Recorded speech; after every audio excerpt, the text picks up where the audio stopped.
Hi guys, welcome back again to another video. You guys requested for me to do a video talking about the healthcare assistant route or the senior carer route that has been introduced in the UK. That was launched somewhere February this year. I promised you I was going to be sending somebody to the channel who has much knowledge about this topic, who can digest the topic just as you want it.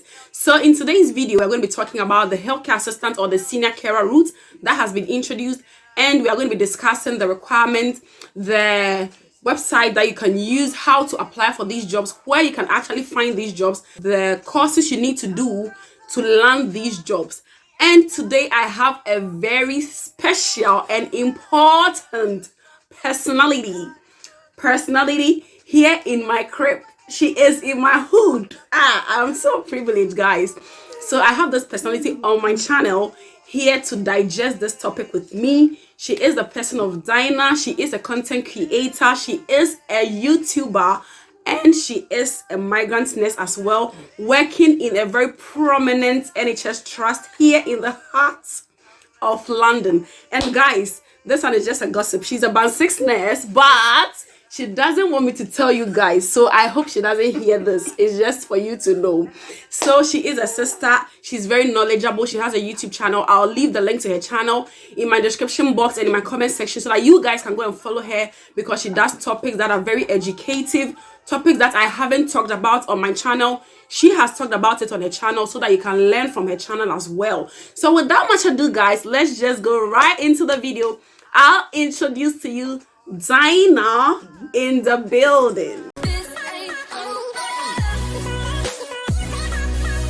I have my guest here. She's going to introduce herself. Hi.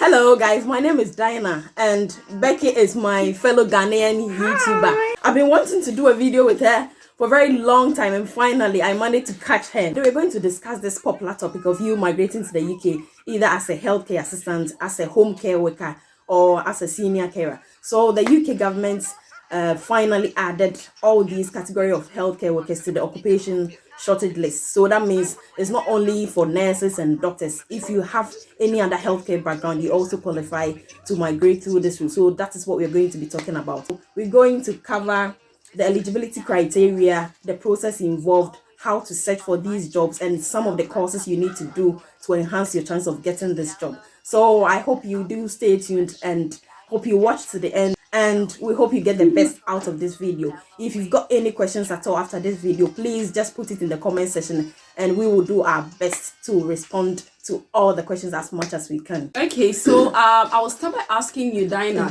to tell us about the eligibility. Who is eligible to applying for this kind of visa? So actually, I would say everybody qualifies to apply, because they are not really looking for anybody with a high level of education, because even in UK you don't really need to be highly educated to do this kind of job.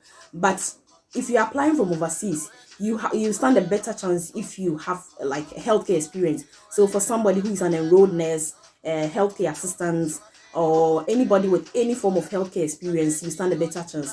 Even if you're a registered nurse and for some reasons you are not interested in coming to the UK to practice as a nurse, or if you struggle so hard to get the UK IELTS requirements, coming to the UK through this route will not be a bad idea. At least you can still come here and later on try the IELTS, the OET. Most people do think it's not really the best idea, but then if you've tried several times and you're not getting the IELTS, I mean, what do? You don't just stay there. Give it a try. Exactly, you can give it a try, and who There's knows? no harm in trying. You know? Exactly, you might come here and later on find it even easier to pass. So at least if you have all of these experience, you do stand a chance of at least you are eligible to apply to come to the UK through this route. So now we want to know what are the requirements that somebody will need to be eligible to apply for this job. So for instance, let's say your educational background or some certification courses that you need.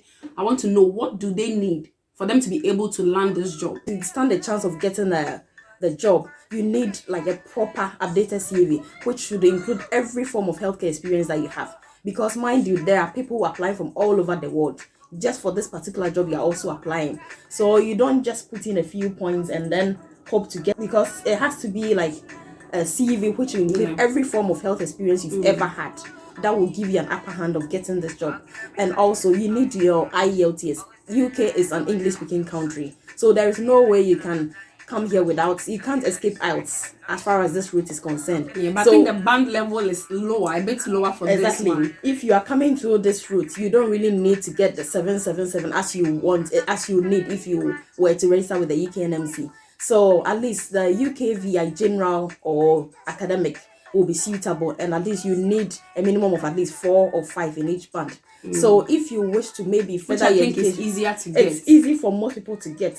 I mean, considering the fact that you don't really need to put so much effort in, because at least it's easy for anybody who has some simple or basic knowledge in English to pass. To learn that band exactly level. So I would advise that if you have the intention of schooling, if you come here, you can at least aim a little bit higher.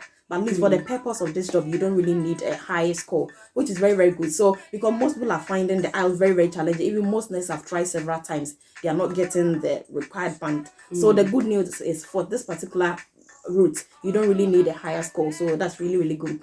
And I'll also mention that if you don't have a driving license yet, try and get a driving license in your home country. Yeah, an international driving license. Exactly. So do you know how like people can go about getting the international driving license? Well, when you're in your home country, you contact your home country's DVLA. That's what they call it back home, DVLA. So you contact your DVLA that you want to travel. And by then, I think you should already have your driver's license back home. So they will just update it to the international version. Because when you have your international driver's license, you can drive in the UK for up to a year before you get the UK driver's license. So if you come here with the international driving license, you don't really need to. But at least with that, you can drive for 1 year, as you said, before you can go ahead and register for the UK one. The reason why you need the driving license as part of the requirements is most of the agencies might even give you, or most of the care companies might give you a job in patients' homes where you'll be going to look. If you have a driving license, it gives you an upper hand. So I did a video on how to apply for a live-in carer and jobs in UK. Most of the people who got back to me were saying that the agencies had like a driving license as a requirement. So if you don't have it, they don't even allow you to go to the next step of the application. So it's best if you have that. And also one of the requirements, although they've not stated any high qualification, but you having the healthcare experience gives you an upper hand. So you can't just apply with just like SS certificates without any form of healthcare experience. So even if your highest level of education is secondary school, but then afterwards you've been working in the healthcare sector for any number of years, at least it gives you an upper hand. Even if you don't have any healthcare experience but you wish to come through this route, the best thing for you to do is to go to any nearby hospital that and do voluntary. Exactly. It can even be voluntary. It doesn't necessarily need to be like a paid job. At least just to get the experience. Definitely.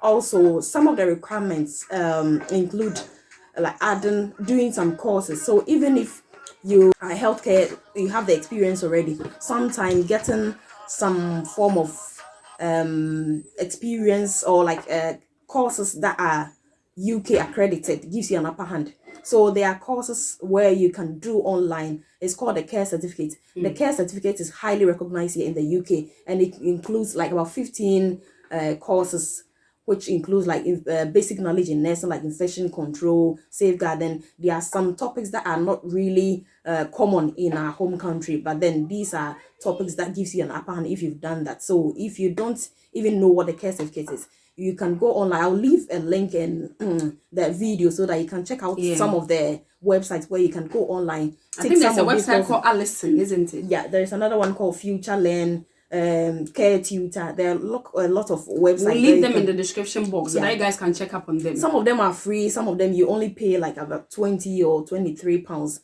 And once you get that certificate, in addition to your updated CV, you are actually good to go. You stand a better chance. Let's look at the agencies or like how to land the job itself. So you now have what it takes, you have the requirements, you have the eligibility. How are you even going to get the job? So with the application, I would say that you can apply for these jobs in 2 ways, either direct application or through agencies. Now the main issue or the main wahala going on with this application is agencies charging huge sums of money just to get people here, just to get people jobs. So you can use an agency if you are not in the red list country. Talking about the red list country, it's people from the countries that WHO has mentioned that agencies should not recruit. So if you're a nurse or if you're a healthcare worker, that's African exactly countries. mostly from African countries. Yeah. There is we can leave a link to that WHO website so that you can check if your country is part of it. Yeah. So if your country is part of those in that list, then it means you would need to do the application directly to the care companies or to the care homes, not through agencies. If you want to go through agency, maybe your country is not mentioned in that list, like countries from the Caribbean, Philippines, Indians. Yeah, there are some countries who are not part of the red list. So for those from these countries, you can go ahead and do it through agencies. It's a bit easier when you do it through the agents because at least there is that assurance. So you just submit your CV to them. Let me use myself as an example. Although I came as a nurse, but then I came through an agency. So the only thing I did was I just submitted my CV. They got me the job. They set up the interview. Everything was done. That time things were a bit easier because I came through agency. There was things were like, easier for us. There was nothing like red list and blue list and all this. There was nothing like red list country, but unfortunately, this is what we find ourselves in at the moment. It's all because of the pandemic. So apart from the agency, you can also do your own direct application. So this is where the problem is. The reason why I say it's a problem is it takes a lot of time, a lot of effort, a lot of patience. Yeah. That's the word. So you don't just apply for one and you just leave it. Because people are applying for cast your net wide. Because people are applying for the same job from all over the world. Most care companies have received thousands of applications. They've not even had a chance to go through. A girl sent me an email that the company she applied for, I sent her a link and then she applied for the company, that the company has received over 4,000 applications at the time she applied. So can you imagine? 4,000. This is serious. So that means it's not a joke, honestly. This is really serious. But then you see people coming in every single day. Yeah. That means it's doable. That means people are doing so you can also do it. So what you need to do is just like you having all the requirements and then you go onto the website. Go online and there are certain keywords that you need to put in when you are searching. Not every job you see or on their website is applicable to people from overseas. Yeah. You see, most of the employers are giving the jobs to those who are in the UK. But if you're applying from overseas, there are certain words that you need to type in the search engines to fish out the ones that are applicable to overseas nurses. People will just keep on saying, I've been searching and searching, I'm not getting, or I've been applying to so many, I'm not getting. Maybe you are applying to the jobs that are not suitable for overseas nurses. You are applying for jobs that are only you're applying to care companies that are giving priority to people who are already here. If you apply to those ones, you may not get any feedback. So what you need to do, you just go to Google and type words like maybe care companies giving sponsorship to overseas nurses for health and care visa. So if you type in something like this in the search engine, it will definitely fish out the ones that are targeting overseas nurses. So as you read through, you just have to make sure they've stated that they give sponsorship to overseas nurses or applicants from overseas. Exactly. So if you don't see these words, then don't even bother applying because it's possible that they are giving priority only to those who are already here in the UK. Yes. NHS has added this program to theirs as well. So now NHS is giving and the care companies are also giving. So please also keep an eye on our community tabs. If I say community tab, somebody was asking what is a community tab. If you go onto our YouTube page, there is a place written community. That is where we post jobs. That is where we share jobs when we find them. And people are making good use of it and coming back with testimony. So please, guys, go to our community tabs and then click on the links and it will lead you to the jobs. Okay. What are some of these websites that you will recommend that they should be searching for these kind of jobs for? So I saw this company, it's called ENA Care Group. So they are recruiting for I'll spell it on the screen. Yes, they are looking for people from overseas to do live-in care jobs. So live-in is you be living in the house of the person you're looking after. That one is good though. Me, I shall be a living carer. Exactly. I will stop nursing and go and be exactly. Do you know that we have live-in nursing here in UK? Yeah, I know. Yeah, I know because they are not giving sponsorship at the moment. Yeah, exactly. They're not giving sponsorship, and for some of us, like mothers who are thinking of a long-term plan about kids and things, is not suitable. It's not suitable. Because me, I would have loved to be a living. You don't pay bills. You live in the person's house, and you are paid on top of it. I came across this agency, and I even did a video on it, and they are looking for live-in carers. So one lady sent me an email yesterday that they are asking if he's done IELTS. So that means if you've done your IELTS before contacting them, you stand a better chance. And if you have a driving license. So he was asking me what to do. So I just told her that just let them know that you've got your IELTS and you are prepared to send the results to them. So I also did another video where I mentioned like 10 other agents that are recruiting. So yeah, so I made please head on to a channel, please. I made a long list of all those agencies. So, and once you go onto their website, just start the application. And most of them, I always target the ones that are recruiting from overseas. Yeah. If they mention they are not recruiting from, I will not even bother talking about, because I know that most of the people who watch me or who watch our videos are back home and want to come here. And honestly, if you are here, it's not really difficult getting a job. Moving from one place to the other is not really difficult at all. So we just want to help people who are back home and want to come here as much as we can. That's why we've come together to put this video together to help. So if there are any questions at all, please don't hesitate to contact us. Put them in the comment section. Put them in the comment section, and we are more than happy to. It's not easy to cover all the topics or everything about this. So I'll ask you one last question. Yes. There is this controversy going on the street of YouTube that people are saying, oh, the carer salary is not enough. Some are saying, oh, the salary is more than enough. Well, we are nurses, so we know ours. We can't really talk our carers, but we work with carers and we hear from them.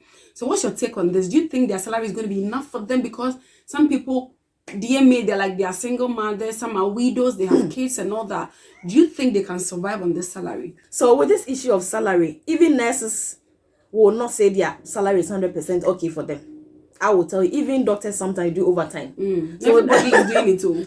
Consultants. So there is one consultant I was working with. He can work 72 hours straight without break. He's doing locum here. He's doing full-time in NHS. Yes. So at least there is a specific salary requirement on the government website, and it's £20,480. So the care company should at least give you a minimum of 20,480. That would at least qualify you to get the visa.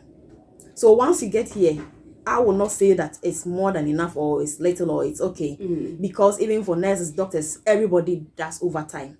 And it's everywhere. It's all over the world. So it all depends on your how you spend. Yeah. It all depends on you as a person. It also depends on where you live, because there are some areas that are a bit cheaper and there are some areas that are so expensive. It also depends on the sort of accommodation, because rent actually takes a huge part of the salary. So if you are living in like a place where accommodation is very, very expensive, then you know how much it will take from your salary. So it's all about you economizing your salary, living within your means. You can always do overtime, extra shift, just to supplement the income. So I will not say that the salary is not okay. Neither will I say that it's okay. It all depends on you. Can actually live on that salary without even doing overtime if you know you are living within your means. That will not be a problem. Yeah.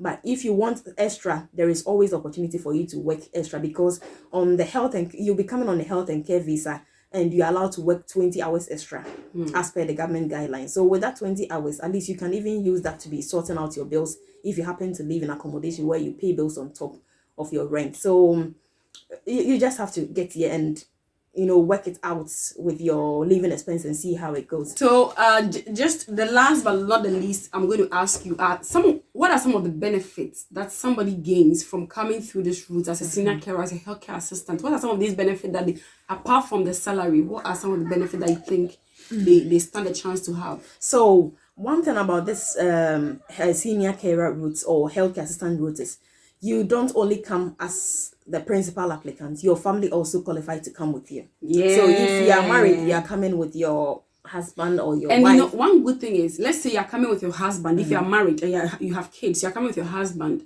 You can work, your husband can work. So both of you come together, and then it's enough, isn't it? Exactly. So talking about this salary issue, if you are working, your partner is also working, there is no way you guys are going to struggle. Because you put your salary together and you can save more than enough. If you have kids, they also qualify to come with you as your dependents. And also, you don't pay the IHS, which you would have paid in addition to the visa fee. But with this type of with this type of visa route, you are not going to pay, because you are coming as a skilled worker. So you only pay the visa fee and that of your dependents. None of your dependents are also going to pay. And another benefit is, as you live here for 5 years, you also qualify to apply for permanent residency. And in the 6th year, you qualify to apply for British So the thing is like every benefit that a nurse who is on tier 2 sponsorship has, you also have it. There's no discrimination about it. Not at all. The only difference will be the salary and the type of job you are doing, obviously. But even with the salary, to be honest, if a nurse is doing 3 days, is not doing any overtime, and you are doing your job and you are doing that overtime, you can get the same salary with the nurse. Same, or even earn more than the nurse. Yeah, exactly. So it all boils down to you making the effort. So once we've managed to give you all the useful information, try and take the first step by going online to look for more information, do more research. And if you come up with anything that you don't understand, or if you find anything that you're not really sure of, you can always come back to us. We are more than happy to give you any clarification that you need. All right, thank you, Diana. Thank you so much for coming onto my channel. Like, I am more than happy to see. I'm so happy to be here finally. Thank you so much for spending time with us and for telling us all of the information that we need for this senior carer or healthcare assistant route. We will leave most links as much as possible that we can in our description box. And then on her channel also, she has a very useful videos on her channel. Please head on to her channel. I'll leave her channel link in my description box as well, so that you guys can look up for her and then support her channel as well. Thank you all guys so much. If you still have any questions, please do ask them in the comment section. And until we meet again in my next video, guys, is bye for now. Adios.